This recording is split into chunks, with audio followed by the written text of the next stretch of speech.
Всем привет, мои дорогие, и спасибо, что заглянули ко мне на мою любимую кухню.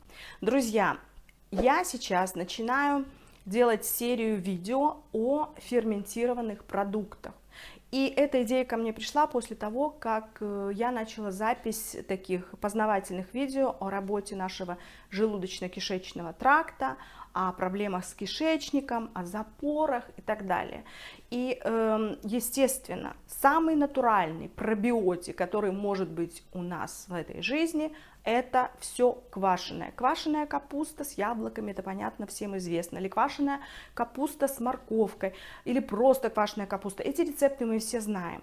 Но в Европе очень и очень много таких необычных рецептов, может быть, для людей с Восточной Европы, которые я очень и очень хочу для вас представить. И я начала запись этих видео с одного очень древнего армянского рецепта, который имеет очень интересную историю. Когда я была маленькая, мои родители дружили с народным артистом цирка, может быть, вы помните, Рафаэль Акопян. Вот, мы были очень и очень дружны с их семьей, и каждый раз, когда они были на гастролях в каком-либо городе, мы тогда жили на Дальнем Востоке, папа был директором военного завода, и вот они приехали как-то во Владивосток, и мы всегда в период их гастролей проводили великолепное время. Мы там с братом ползали за кулисами этого цирка, кормили каких-то медведей, стучали после представления по барабанам. Вот. Но очень нам всем запомнилось то, как готовила великолепно жена Рафаэля Акопяна, тетя Мара. У них было 3 дочки, и эти все 3 дочки, естественно, с ними гастролировали. У них было какое-то там, тогда не было онлайн обучения, но как-то там они занимались. В общем, жизнь была совершенно для нас какая-то с братом сказочная, интересная. И тетя Мара, она умудрялась готовить совершенно невероятные какие-то блюда. И вот как-то мы там пришли к ним в их отель, и она накрыла прям такой шикарный стол. И там были необычайно вкусные квашеные овощи. Для нас тогда это было очень как бы непонятно. Ну, капуста там, или морковка, как я сказала, уже яблоки. А это был сбор разных каких-то для нас тогда экзотических овощей, которые имели совершенно неповторимый вкус. Друзья, сегодня я хочу с вами поделиться этим элементарным, как впоследствии оказалось, рецептом, очень и очень полезным рецептом. Мы сейчас с вами это все сделаем, вы посмотрите, в какой последовательности я буду засаливать эти овощи, да? И потом по мере того, как будет происходить ферментация этих всех овощей, я буду для вас просто вставлять какие-нибудь такие маленькие видики, где будет просто, допустим, написано 1-й день или там 2-й день, и вы будете видеть, как эти продукты меняют цвет, как происходит брожение, как возникают вот эти самые бактерии, которые так необходимы для нашего с вами желудка, кишечника и желудочно-кишечного тракта. Ну что, мои хорошие, идемте готовить полезную еду. Для того, чтобы приготовить наши сегодняшние вкусные полезные соленья, нам понадобится большая вот такая стеклянная миска, в которой я буду вымешивать овощи вместе с нашим будущим рассолом. Литр воды, я взяла для этого такой кувшин. 1 маленький кувшинчик, в котором я разведу нашу соль в горячей воде. Маленькое полотенчико, 1 столовая ложечка и хорошо наточенный нож. И, конечно же, большая такая разделочная доска. Из овощей я сегодня отдала предпочтение. У меня сегодня здесь 2 свеколки, 2 морковки, 3 палочки сельдерея, 1 головка чеснока, 1/4 фиолетовой капусты, 1/4 белокочанной капусты, 2 штучки репчатого лука и 1 фиолетовый. И вот столько у меня корня сельдерея, здесь тоже где-то 1/4. А для того, чтобы приправить наш рассол, чтобы он был таким душистым, я приготовила где-то 10 листиков лавровых, маленьких совсем, одну хорошую такую ложку соли и столько у меня черного перца. Ну что, теперь приступаем к приготовлению нашей полезной продукции, которую мы назовем ферментацией овощей. Все овощи я выложила на разделочную доску. Теперь у меня не столь много места занято. И мы теперь начинаем резать аккуратненько все овощи и складывать их вот в эту большую стеклянную миску. Ну, чтобы освободить место первым делом, я возьму просто этот весь чесночок и уже отправлю его в мисочку. Значит, овощи нарезайте как вам нравится. Для того, чтобы их было красиво подать, они не должны быть очень большими. Я нарезаю свеклу вот такими кружочками и также отправляю в нашу мисочку. То же самое мы делаем и со второй свеколкой. Свекла даст нашим соленьям необычайно красивый фиолетовый такой или бордовый окрас. Так, теперь мы возьмем сельдерей. Палочки сельдерея я нарежу вот такими вот кусочками, небольшими, чтобы тоже, когда мы будем подавать на тарелочку, они смотрелись хорошо.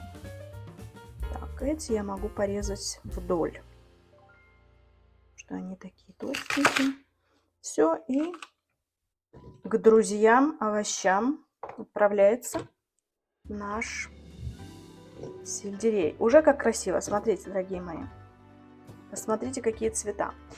Теперь я беру корень сельдерея и точно так же режу, как душе угодно. Я предпочитаю, опять же, чтобы кусочки были небольшими. Все должно быть красиво, эстетично. Я очень люблю, когда красиво и эстетично. Так вот.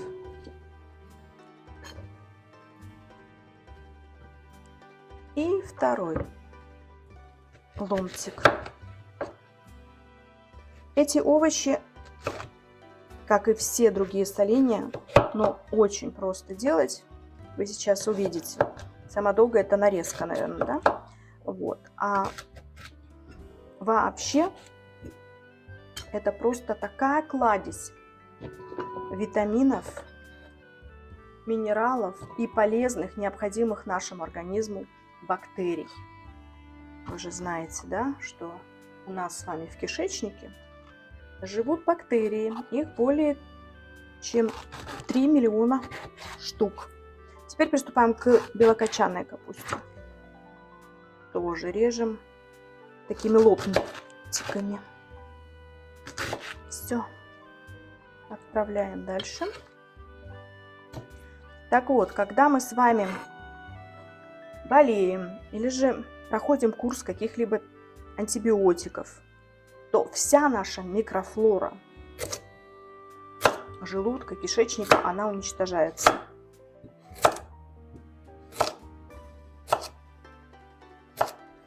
И как раз на помощь нам придут квашеные соленья, которые восстановят нашу микробиоту нашего организма. Я сейчас как раз записываю серию видео насчет кишечника и всех болезней, которые происходят у нас из-за различных болезней. Теперь я беру репчатый лук крупненькими такими ломтиками, не слайсами. Вот такой. Лук, не переживайте, он приобретет очень приятный вкус. Даже детям такой лук соленый нравится. Еще половинку. Теперь берем нашу фиолетовую капусту и нарезаем вот так вот. такими крупными ломтиками и еще раз пополам. Все. Тра-та-та. Тра-та-та.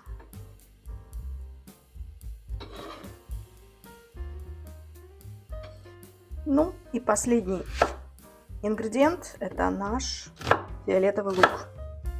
Тоже крупно порезан.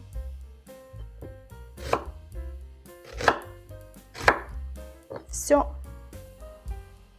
Вот что у нас с вами получилось. Теперь я ставлю нашу миску сюда. И мы должны аккуратненько, чистыми руками перемешать наши овощи. И потом мы приступим к изготовлению нашего будущего рассола.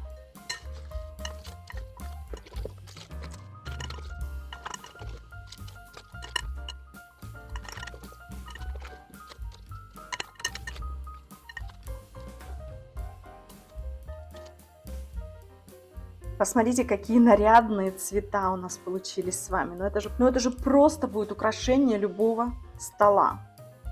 Теперь мы опять отставляем нашу миску и делаем наш рассол.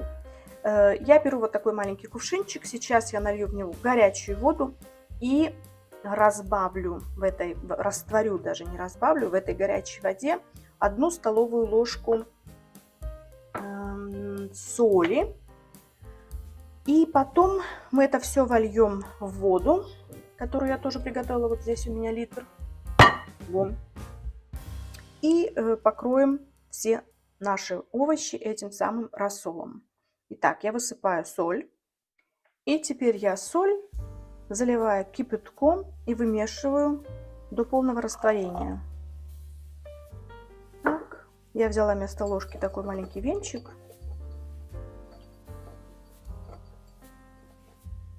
Прекрасно растворяется.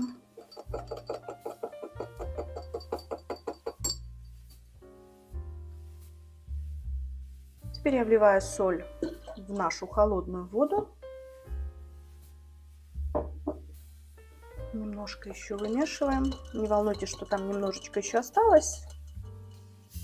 И все равно хорошо все перемешается. Ну что, теперь я сюда же отправляю наш лавровый лист и перец горошком. Ставим нашу красоту в центр стола и заливаем наши овощи рассолом. Все настолько просто. Вот так вот. Литра хватит на этот объем. Почему? Потому что когда наши овощи постоят так буквально 2 дня, они пустят хорошенечко сок и начнется. Теперь я вам советую взять верхний лист капусты, белокочанной или красной, какая у вас есть, какой у вас остался этот листик, положить сверху. И потом, естественно, нужно будет на этот лист поставить, не знаю, я обычно кладу какой-то груз.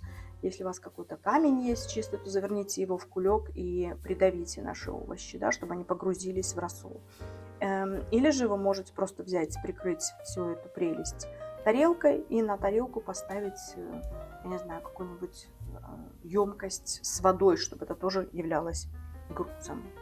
Ну и теперь наши овощи должны постоять день-два, и потом я вам покажу, как они будут выглядеть. Так что до встречи! Спустя 5 дней у нас с вами получились вот такие вот ферментированные овощи. Видите, верхний листик я снимаю, он мне очень помог, когда мы на него клали груз. И смотрите, что у нас с вами есть. Овощи великолепно выглядят, пахнут совершенно потрясающе, как всегда. И теперь мы просто их должны выложить, как обычно, в банку и поставить в холодильник. Хочу вам сказать, что не прошло, наверное, дня 2-3, как мои родные и близкие, и все, кто проходил мимо этой прекрасной миски, как раз таки не могли пройти мимо этой прелести. Они уже начинали пробовать. Кто морковку утащит, кто свеколку попробует. В общем, У нас овощей стало чуточку меньше, чем планировала я. Но это говорит о том, что очень-очень все вкусно. Овощи получились хрустящие. На соль тоже все великолепно у нас. Чудесные пропорции.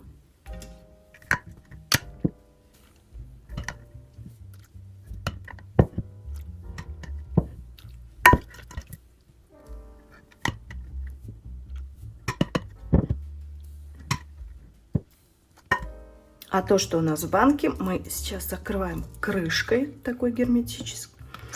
Хоп.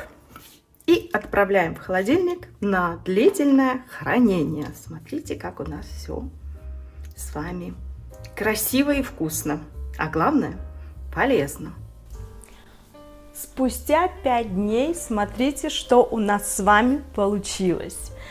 Самый большой витамин С, самое дешевое блюдо с витамином С, это, конечно же, квашеные овощи, о которых я уже вам говорила, и сейчас я записываю целый ряд своих видео с разными вкусными и какими-то альтернативными рецептами. Вот смотрите, что у нас есть. Наше армянское блюдо готово, очень-очень вкусно, все хрустит, пахнет великолепно. И пока я снимала видео, я говорила, что в течение нескольких дней, уже буквально на 3-й день, члены моей семьи начали потихонечку пробовать, что у нас там получается. Итак, я переложила вот в такую банку, у нас нет 3-литровых банок, вот, но они вот так вот это все выглядит. Все это красиво сложено в эту банку и покрыто рассолом. И, конечно же, сейчас все это на 5-й день должно уже храниться в холодильнике. Но пробуйте на свои какие-то вкусовые пристрастия, ориентируйтесь. Вы любите более кислое или менее кислое. Но, друзья, это витаминная кладезь, это продукт ферментированные овощи, квашеные овощи, проще говоря, да. Они великолепны для нашего кишечника, для нашего ЖКТ, желудочно-кишечного тракта, у кого запоры или какие-то, понимаете, после курсов антибиотиков проблемы с микрофлорой, то это номер 1. Поэтому всю зиму или те, у кого есть какие-то проблемы, мы должны себя подкреплять вот таким вот витаминным салатом. Ну что, мои хорошие, спасибо, что были со мной. Смотрите видео, комментируйте. Вас ждут многие рецепты интересные, экзотические, которые мы делаем в Европе. И они немножечко отличаются от наших с вами, тех, к которым мы уже привыкли. Спасибо, что были со мной еще раз. Я вас всех люблю и до новых встреч. С вами была Виктория. Пока!